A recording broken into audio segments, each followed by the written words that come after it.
छत्तीसगढ़ का नारायणपुर जिला जहां पर लंबे समय तक जो है दशकों तक नक्सलियों का आतंक रहा, लेकिन अब इन इलाके से जो है नक्सलवाद का खात्मा हो चुका है और लगभग लगभग नक्सल प्रभाव खत्म हो चुका है।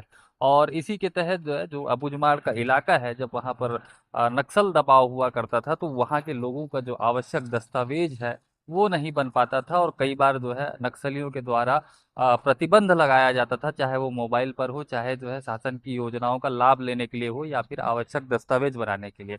लेकिन आज जो है नारायणपुर पुलिस के द्वारा लगातार जो है जागरूकता अभियान चलाकर, कैंप लगाकर, शिविर लगाकर जो जरूरी दस्तावेज है वो बनाया जा रहा है। इसके साथ ही जिला प्रशासन के द्वारा भी बनाया जा रहा है, और जो ड्राइविंग लाइसेंस है वो पुलिस के द्वारा बनाया जा रहा है। और इसी कैंप में पहुंचे हैं एक सरेंडर नक्सली जो है। इसके पहले जो है कई गांव के, अबूझमाड़ के कई गांव के कुछ लोग ऐसे पहुंचे हुए थे जिनका गांव में वो ऐसे व्यक्ति है जिनका पहली बार लाइसेंस बन रहा है। अब यहाँ पर जो है सरेंडर नक्सली जो है वो पहुंचे हुए हैं, और वो मेरे साथ हैं इस वक्त। सबसे पहले तो मैं आपका परिचय जानना चाहूंगा। हाँ, नाम मेरा ताती गांधी। और उस संगठन में कमलेश अरब नाम से जानते हैं मेरा। मैं निवासी होरसागुड़ा, थाना बासागुड़ा, जिला बीजापुर का। अच्छा, कब आपने जो है संगठन ज्वाइन किया था और कब आपने सरेंडर किया है? मैं संगठन में 2006 को गया, तब से 2025 शुरुआत तक मानी 19 साल संगठन में रहा। क्या काम करते थे आप संगठन में? संगठन में मैं मार डिवीजन कमेटी मेंबर और नेलनार एसी प्रभारी और जनसंघर्ष का प्रभारी था, डिवीजन का जनसंघर्ष प्रभारी। हथियार भी रखते थे क्या? हाँ, हथियार मैं असले रखता था। कौन सा हथियार रखते थे? असलर। एसएलआर रखते जी। थे। अच्छा, कितने लाख रुपए के इनामी थे आप? मैं सरकारी घोषणा के हिसाब से 8 लाख का इनाम है।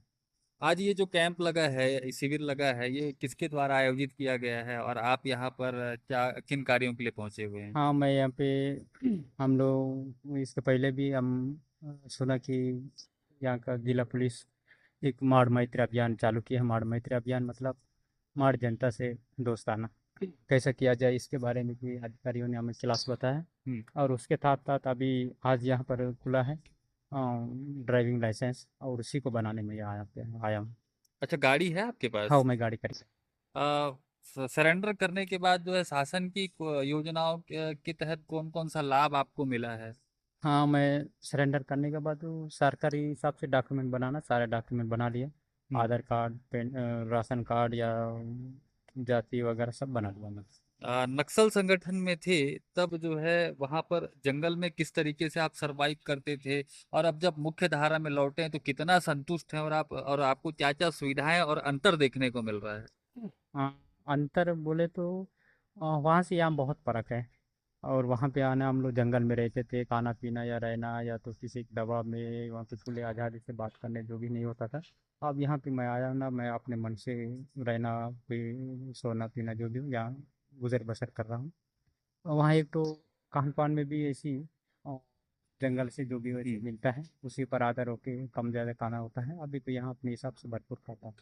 किन नीतियों से प्रभावित हुए आप? एक तरफ जो है लगातार एंटी नक्सल ऑपरेशन चल रहा था, मुठभेड़ें हो रही थी, क्या डर था कि हम भी कभी मुठभेड़ में मारे जाएंगे, या शासन के द्वारा लगातार कैंप खोले जा रहे थे, इलाकों में विकास हो रहा था, विकास से प्रभावित हुए थे, पुनर्वास नीति से प्रभावित हुए थे, क्या चीज से प्रभावित हुए आप फिर आकर के आपने सरेंडर किया?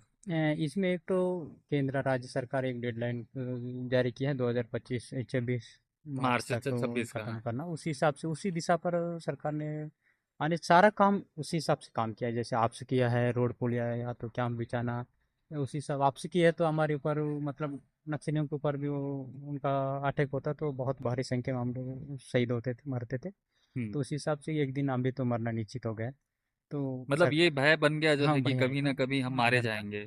तो एक सरकार पुनर्वास करके 2 दिन जी सकते हो, ऐसा टाइप का उनका भी अच्छा अपील था। तो उस हिसाब से मैं भी सरेंडर करके 2 दिन जीऊँगा जनता के साथ, ऐसे तक सोच मैं सरेंडर किया। मेन सरकार का अमला मतलब हम्म। पुलिस का अमला और कैंप रोड सभी जो भी हो आते थे, वो सब हमारे लिए अनुकूल नहीं था, आंदोलन करने के अनुकूल नहीं था। अच्छा, शासन प्रशासन के द्वारा आपको रोजगार मुहैया कराया गया? हाँ, मैं तो अभी हाँ अलग रोजगार में नहीं हूँ, अब सरकारी जॉब करता हूँ। तो बस गाड़ी आपने कब खरीदा?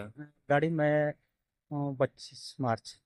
तो उसका अभी अब गाड़ी खरीदे हैं तो अभी लाइसेंस बनवाने आए हाँ, हैं। लाइसेंस बनाऊंगा। बाकी दस्तावेज बन गए हैं सारा बन आपके? गया है। अच्छा, अभी कुछ ग्रामीणों से बात हुई थी, तो वो कह रहे थे कि नक्सली जब गांव में थे तो वो वोटर आईडी कार्ड बनाने से मना करते थे, आधार कार्ड बनाने से मना करते थे, और भी कुछ दस्तावेज है वो बनाने पर प्रतिबंध था, मोबाइल रखने पर प्रतिबंध था। अब जो है सरेंडर होने के बाद जो नक्सल कैडर है वो खुद जो है ये सारे दस्तावेज बना रहे हैं। तो उस समय जो प्रतिबंध जो लगा रखे थे, वो क्या आप लोगों ने लगाया था, या आपके जो ऊपर के बड़े कैडर के जो नक्सली है उन्होंने प्रतिबंध लगाया था, या किसी तरीके से जो है गलत जानकारियां देकर के शासन की योजनाओं का लाभ लेने से मना किया गया था? क्या कुछ कारण था इसका? इसमें ना मेन पार्टी का फैसला ये, चाहे हम्म। ये सीसी का एजेंसी के ऊपर से ये प्रस्ताव है कि सारे डॉक्यूमेंट जनता नहीं बनाना। इसमें ऐसा सब बना के ना कल जनता से जंगल जमीन सरकार छीनेगा। हम्म। तो उस उद्देश्य से ना सारा डॉक्यूमेंट बनाने मना कर देते, साफ मना किए थे। अच्छा, मतलब ये कहा जाता था कि अगर जो है जो जनता है वो जो है शासकीय दस्तावेज बनाते तो सरकार उनसे जल जंगल जमीन छीन लेगा। छीन ले, ऐसी भ्रामक जानकारी देकर के जो है दस्तावेज बनाने से आप लोगों ने प्रतिबंध लगाया हुआ है। प्रतिबंध लगा दिए थे। अब जो है सच्चाई सामने आने के बाद अब आप लोग भी बना रहे हैं, और क्या वो आप गांव के लोग भी आ रहे हैं बना रहे हैं? हाँ, गांव में बहुत लोग आ रहे हैं, अब आधे से ज़्यादा लोग गांव गांव से बना रहे हैं। बनाना भी है, उसके सिवा ना इलाज ना पढ़ाई ना जो भी रोजी रोटी बनना नामुमकिन है। तो आप भी अभी लाइसेंस बनाने आए अब बना हैं? दूंगा आज मैं। नक्सल संगठन में जब आप थे तो जो आईडी प्लांट करते हैं या आईडी लगाते हैं, ऐसे कोई कार्यों में भी आपका भी योगदान रहा है? हाँ, उसमें हम लोग, मैं तो ज़्यादा मास वर्क, मतलब लोगों को गोलबंद करने संगठनिक काम में मैं हम्म। ज़्यादा व्यस्त रहता था। तो क्या काम करते थे आप मुख्य रूप से, संगठन में क्या काम मुख्य करते थे? रूप से मास वर्क में जनता को गोलबंद करने का, हम्म। एकता करने का, हम्म। जिसमें इकट्ठा करना जन। ए के में एस के में जो संगठन होता है वहाँ जनसंघ, उसका मोटिवेशन, हम्म। फंक्शनिंग क्लास वगैरह चलाना। दूसरा जनता सरकार व निर्माण किए हैं, हम्म। चला रहे थे, तो हम्म। उसका फंक्शनिंग कैसे कैसे चला, इसके बारे में ज़्यादा केंद्रीय कारण मेरा होता था। अच्छा, एसएलआर आप रखते थे तो एसएलआर आप चला लेते थे या सिर्फ रखते थे, या चलाते थे तो उसकी ट्रेनिंग कहाँ से लिए थे? हाँ, मैं वो एसएलआर, वो पकड़े हैं तो चलाना होता है, सब प्रैक्टिस करना पड़ता है वहाँ पे। जंगल में और ही हाँ, प्रशिक्षण बहुत लिए बार उसका? चलाया है, एसएलआर से मैं फायरिंग किया, किसको लगा नहीं लगा पुलिस को नहीं पता, लेकिन अच्छा, तो पुलिस के साथ मुठभेड़ भी हाँ, हुई है? मुठभेड़ हुई में एक बार। कितने कितने बार जो है मुठभेड़ हुआ है पुलिस के साथ? एक मुठभेड़ में तो मैं घायल भी हुआ था। अच्छा, घायल भी थे तो आपका इलाज कौन किया था? मेरे ही इलाज वहीं संगठन में किए हैं। अभी थोड़ी देर पहले मेरी सुखलाल जुर्री से बात हुई थी, तो हम्म। वो बता रहे थे कि वहाँ संगठन में डॉक्टर थे, तो क्या कभी वो भी आपका इलाज किए क्या? हाँ, किए, वो भी एक बार मिले थे, वो भी किया, वो किर करता था, बाकी घायल संबंधित था, और बाकी अलग अलग टाइम में बुखार मलेरिया वगैरह जो भी आते थे। घायल हुए थे तो क्या गोली लगा था या सामान्य चोट, किस नहीं, तरीके से? घायल घायल, तो घायल हुआ था, गोली लगा। कभी बुलेट नहीं लगा नहीं, कभी? नहीं। तो ये है अरब, जो संगठन में इनका नाम था, अरब नाम था। और अभी आपका क्या नाम बताएं? अरब। अरब तो संगठन में हाँ, था। वो हाँ। ताती गांधी है।